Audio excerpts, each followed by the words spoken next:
देखें कि आज हमारा चैप्टर 8 फोर्स एंड प्रेशर का जो है शॉर्ट क्वेश्चन आंसर्स हैं। जिसका पहला क्वेश्चन है if there are many forces acting on an object how can the net force be zero. अगर एक ऑब्जेक्ट पे बहुत सारी फोर्सेस जो है एक्ट कर रही हों तो उसका जो नेट फोर्स है वो ज़ीरो कैसे हो सकता है। अब बहुत सारी जो फोर्सेस हैं वो कोई लेफ़्ट से, कोई राइट से, कोई अप से, कोई डाउन से जो है ना एक्ट कर रही हैं किसी चीज़ के ऊपर, तो वो ज़ीरो इसलिए हो सकती है अगर उनका सम, उनका क्या सम ज़ीरो हो, उनका सम क्या हो ज़ीरो हो।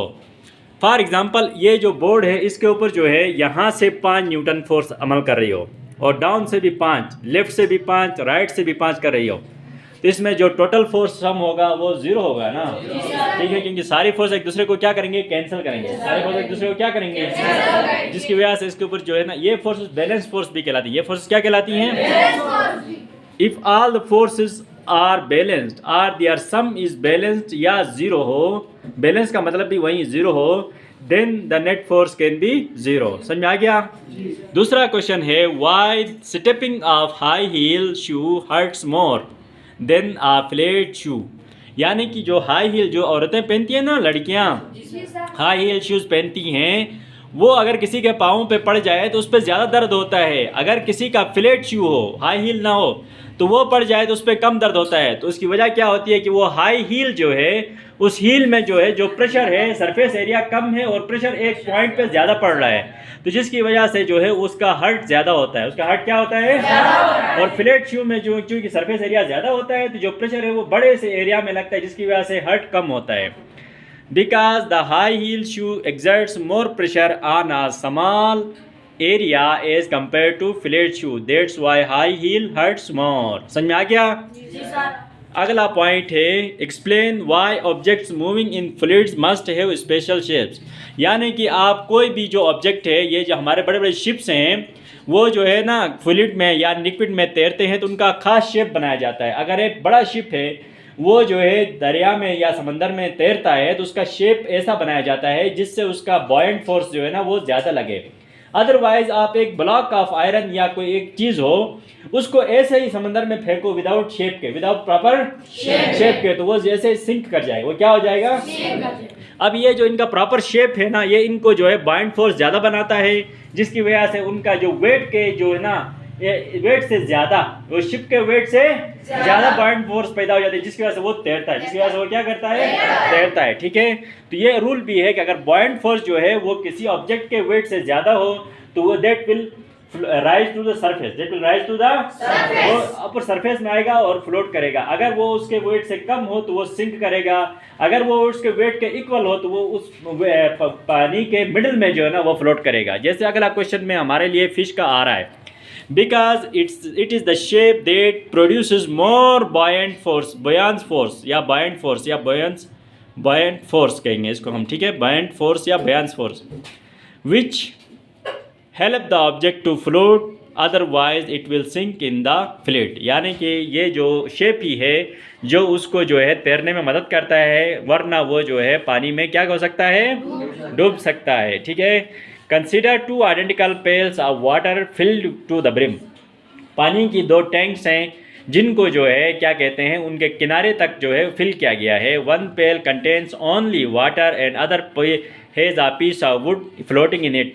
एक में सिर्फ पानी है, दूसरे में जो है ना वो क्या है कि लकड़ी का एक टुकड़ा है जो इसमें तैर रहा है।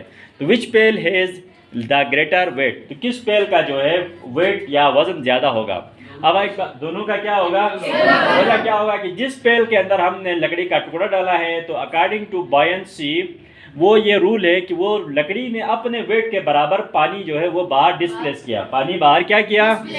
तो हम इसका answer both pails will have equal weight because the pail with wood has less water as the wood displaced water equal to its weight. समझ में आ गया। क्वेश्चन नंबर 5 है why does the fish float in the middle of the water. Fish जो है पानी के middle में जो है क्यों तैरती है, वजह क्या है। वजह यह है कि at the middle the buoyant force equal the weight of the fish. यानी कि उस मिडल में, उस स्पेसिफिक पॉइंट में जाकर जो बॉयंट फोर्स है वो फिश के वेट के इक्वल हो जाती है। अगर फिश किसी भी चीज़ का जो वेट है उसके इक्वल बॉयंट फोर्स लगे तो वो चीज़ वहाँ पर क्या करेगी, फ्लोट करेगी। अगर कम हो तो वो चीज़ सिंक करेगी, अगर ज़्यादा हो तो वो चीज़ सरफेस पे आ जाएगी, ठीक है कि नहीं है। तो फिश का जो वेट है, उस वेट के जो है ना इक्वल जो बायंस फोर्स है वो इन the middle of the water वहां जाके पहुंच जाती है। वो उसका अपना अपना पॉइंट होता है, अपना अपना क्या होता है, because at the middle of the water करो यहाँ पर हम लिखेंगे because at the middle of the water buoyant force equal the weight of the fish that is why it floats at the middle या एट स्पेसिफिक पॉइंट उसका जगह में of water, ठीक है कि नहीं है। क्वेश्चन नंबर 6 है why is atmospheric pressure greatest at the surface of the earth. ये ग्रेटेस्ट, अब एटमॉस्फेरिक प्रेशर जो है ज़मीन के सतह पर सबसे ज़्यादा क्यों होता है। अब इसकी वजह यह है क्योंकि जो जितनी भी गैसेस का मजमुआ है ज़मीन के गिर्द जिसने एटमॉस्फेयर बनाया हुआ है वो ज़मीन की सतह के करीब रहते हैं। वो ज़मीन की सतह के क्या रहते हैं, जितना हम ज़मीन से ऊपर जाएंगे तो वो गैसेस जो हैं वो नीचे रह जाएंगे और हम ऊपर चले जाएंगे, जिसकी वजह से जो है वो गैसेस का प्रेशर क्या होता है, कम हो जाता है। अब यहाँ पर से ज़मीन से हम 20,000 फुट में ऊपर चले जाएंगे तो एटमॉस्फेरिक प्रेशर ज़मीन की सतह के मुकाबले में आधा रह जाएगा। कितना रह जाएगा, 40,000 से ऊपर जाएंगे तो फिर वो मज़ीद कम हो जाएगा, ठीक है कि नहीं है। तो इसीलिए ज़मीन पर जो है वो एटमॉस्फेरिक प्रेशर क्या होता है, सबसे ज़्यादा होता है, सबसे ज़्यादा होता है, ठीक है ना। कम थोड़ा दूसरे हो गए। Due to the presence of atmospheric air near the earth the atmospheric pressure is greatest at the surface of the earth. As we go up the surface of the earth it decreases because the air is left behind या लो। समझ में आ गया।